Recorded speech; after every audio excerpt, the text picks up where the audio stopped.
નમસ્કાર દર્શક મિત્રો, હું શીતલ મહેતા ન્યૂઝ ઓફ કચ્છમાં આપનું સ્વાગત છે। જોઈએ આજના સમાચાર। માંડવીમાં મહાવીર જયંતીના રોજ નીકળેલ રથયાત્રામાં મોટી સંખ્યામાં ભાવિકો જોડાયા।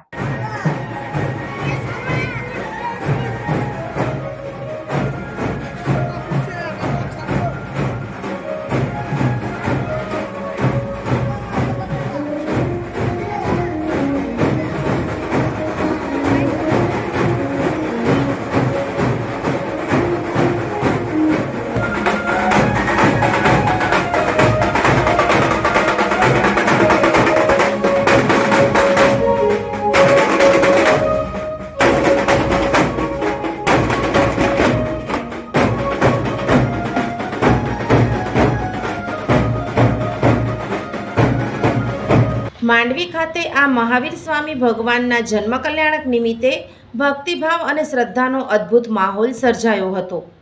અહિંસા, પ્રેમ, કરુણા અને શાંતિના સંદેશ સાથે સમગ્ર શહેરમાં ભવ્ય રથયાત્રા કાઢવામાં આવી હતી, જેમાં નાનાથી લઈ મોટા સુધીના શ્રદ્ધાળુઓ ઉત્સાહપૂર્વક જોડાયા હતા।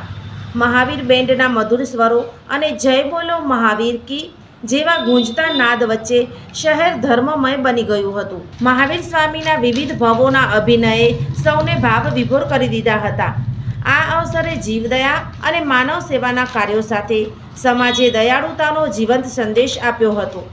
સ્વામી વાત્સલ્ય અને ભક્તિ સંધ્યાના કાર્યક્રમોમાં પણ મોટી સંખ્યામાં ભાવિકોએ ભાગ લીધો હતો।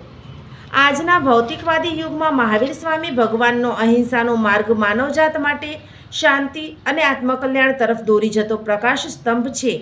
આ ઉજવણી માત્ર એક તહેવાર નહીં, પરંતુ માનવતા, સહઅસ્તિત્વ અને આત્મજાગૃતિનો પાવન સંદેશ બની રહી।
तुमने बोला क्या बोला कैसे बोला कैसे बोला अरे भाइयों बोले बहनों बोले सब लोग बोले विद्यार्थी बोले हल्का बोले।